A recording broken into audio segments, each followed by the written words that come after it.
Chairman, allow me to give my the legal advisor, the AG, SC to work on it, so that we can be able to understand exactly what are we doing, what are we not supposed to do as a people. We shall, just as we usually do in even in other matters, including impeachment, etc., we shall limit that discussion on preliminaries to 10 minutes. I think let's first stick to, because here you are at the Senate, I am not going to answer for the Office of Auditor General. I'm going to take responsibility for the omissions or commissions of the Senate. So read 2298.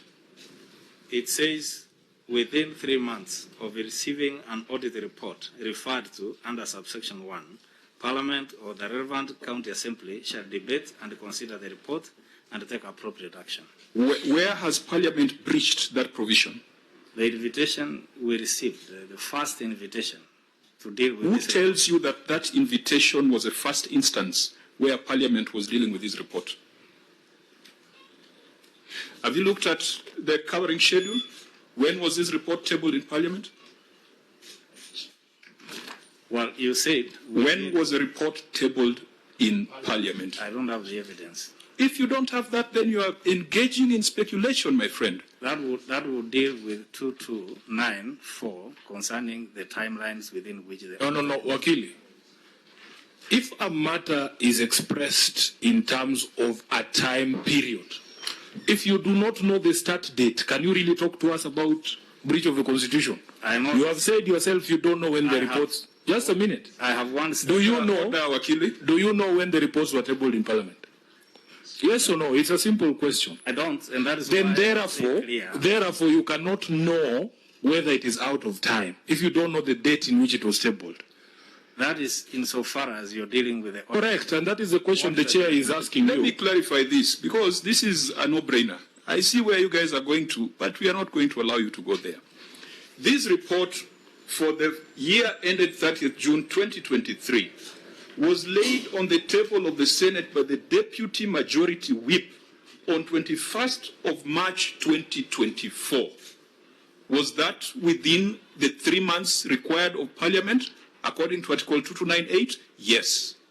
What does tabling mean? It means the matter was brought before Parliament. What does the Constitution require us to do?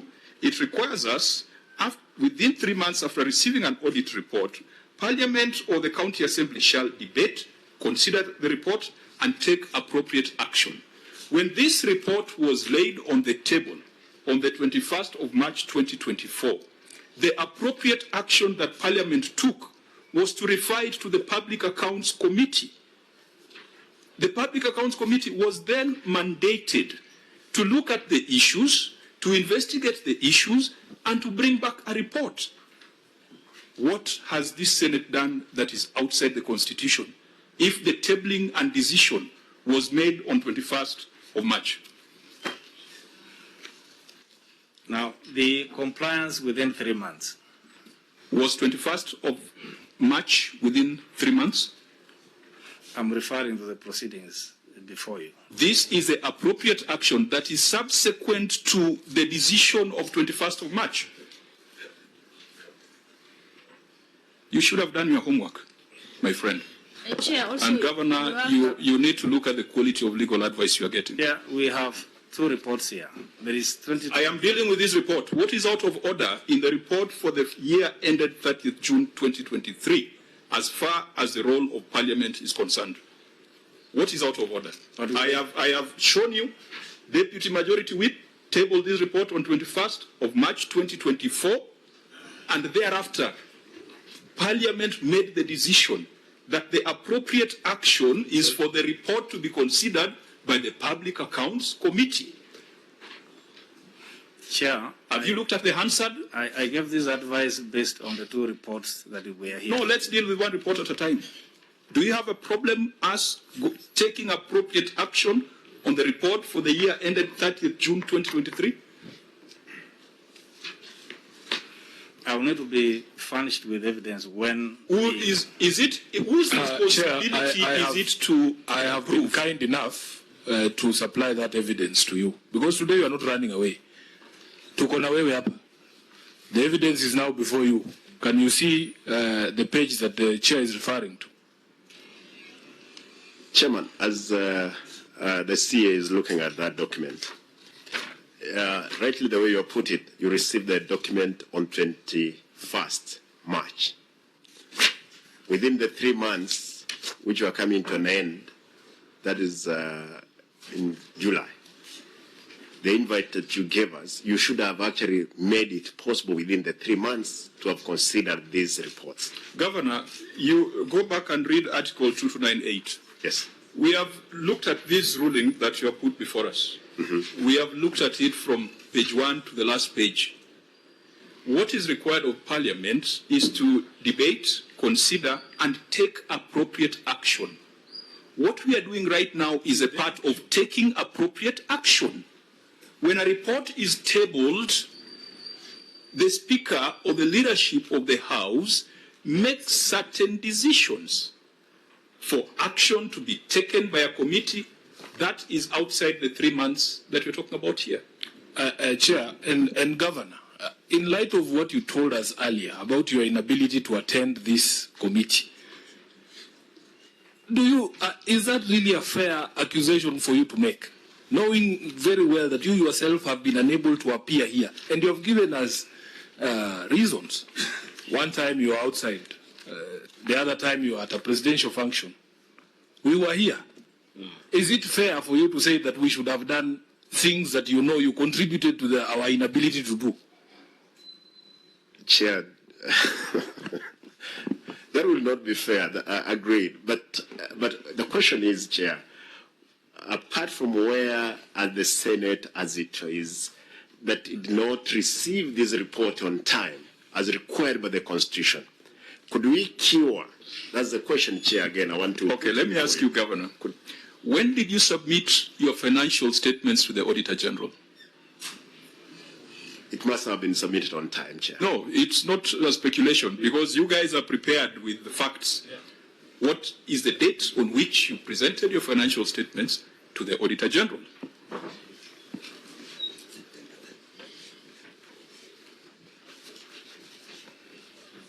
Can I have my copy back, Wakili, if you are done? Chair, I'm told 30th September. Where are you reading that? Can you prove it? Can you prove it? I can ask my people, because the people submit under the Auditor General. The financial statement that was tabled in Parliament indicates that they were prepared by your team on 10th of January 2024. 10th of January.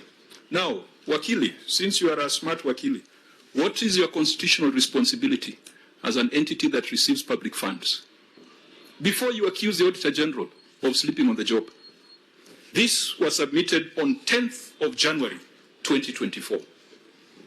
What is the constitutional responsibility of the entity before you shift the blame? Well, I'm not shifting blame. What is the constitutional responsibility of the entity? They are supposed to account. And you're supposed to prepare your financial statements within what duration?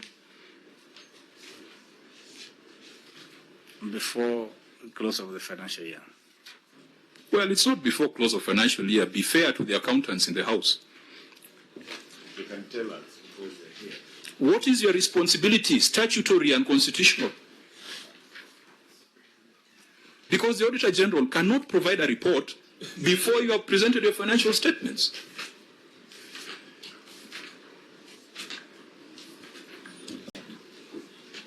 The financial statements are supposed to be submitted by 30th of September. 30th of September. Yeah. These were submitted on 10th of January. And Governor, your team advises you that we reject this process, these reports, on account of failures by the Auditor General and Senate when you provided your financial statements in January, 3 months later. Through the chair, those are reversed.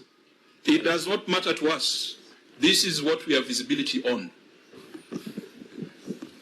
But, Mr. Chairman, 10th of January 2024. The Auditor General has struggled to bring financial statements to Parliament in less than a month. In less than a month, when the Auditor General is required to do that exercise in 3 months. Are we being fair to constitutional entities? You know, Governor, they say that those who come to equity must come with clean hands. You are trying to hide behind a decision that had totally different circumstances from your circumstances in Kisii. And your wakili there is doing you a great disservice, because maybe I failed to disclose, Honorable Chair, that the governor of Kisii is my friend. I know him very well. He's a good man. He doesn't try to be clever when he knows that there's a problem, and he readily admits when there's a problem. Governor, you're being misadvised. You're being misadvised, because if the claim is that the auditors must have signed by 31st December of 2023, and you yourselves are submitting your financials in January, that umbrella is not available for you to cover yourself with. Let it just rain on you. I think these are the clouds that the chair was referring to when we began this process. Now I can see why I was required to pray.